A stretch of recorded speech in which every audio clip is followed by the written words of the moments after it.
Here is an attraction called the London Dungeon. It's like a scary thing, but look at the line. The line goes all the way back over here and on this the other side as well. Used to be the docks, and when the docks left in the 1960s, this part of London fell into decline. Look at this. In the 1980s, Haysdown Rail was refurbished to make modern recreational area, and now here to our left, we've got more London.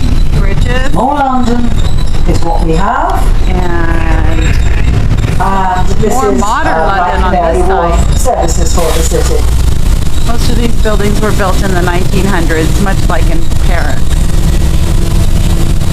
There's so much to see here. As you look ahead and to your left, you have got the Unicorn Theatre, Children's Theatre, and now we have a stop, which is for those of you who would like to walk across Tower Bridge.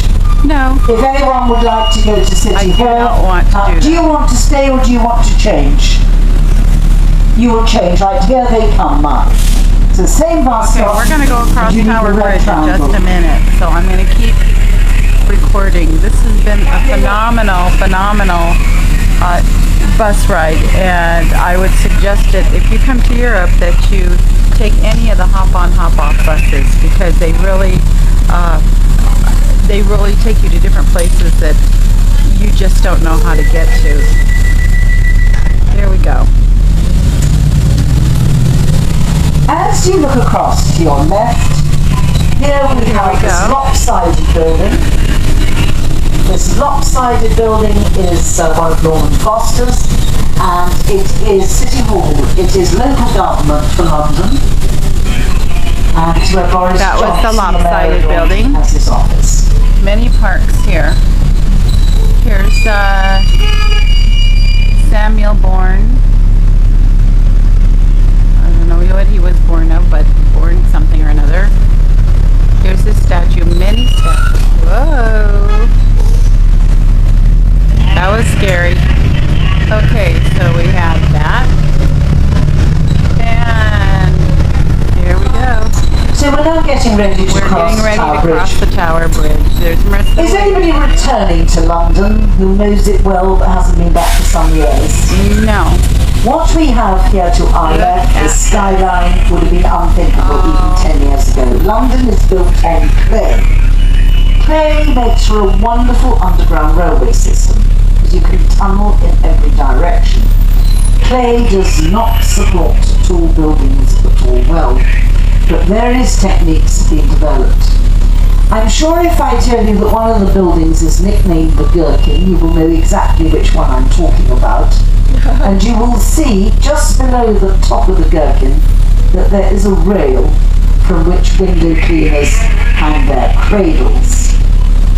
The distance from that rail down to the ground is the same as the girth of the Gherkin at its widest, and that is to stop the building from sinking.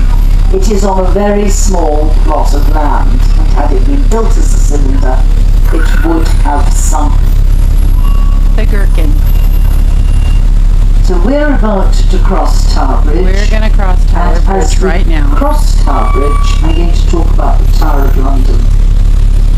There is a fortification on the north bank of the River Thames, just to the left of the Tower of London.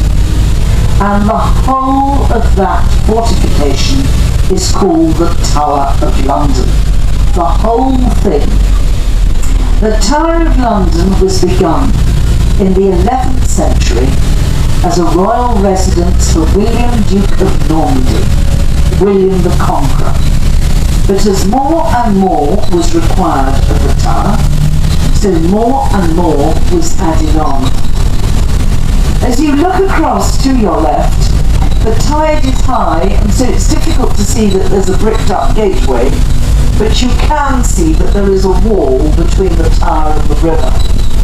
And Traitors' Gate was bricked up in the 19th century when the moat was drained. Historically, you would have been tried, found guilty of treason in Westminster Hall, brought down street and into the tower through Traitors' Gate. And that was that. The only person who lived to tell the tale went on to become Queen Elizabeth I. For everybody else, in through Traitors Gate, out without your head. The Tower of London is no longer a royal residence. It is the beefeaters who live here, and they do the guided tours around the tower. And I really would urge you not to skip that. The tower should be high on your list of things to do. Let's have a quick look to your right. You've got St Catherine's Dock, which is now Leisure Marina, but was part of the Port of London. The Tower of London, although no longer a royal residence, is still a royal That was palace. the Tower of London. A royal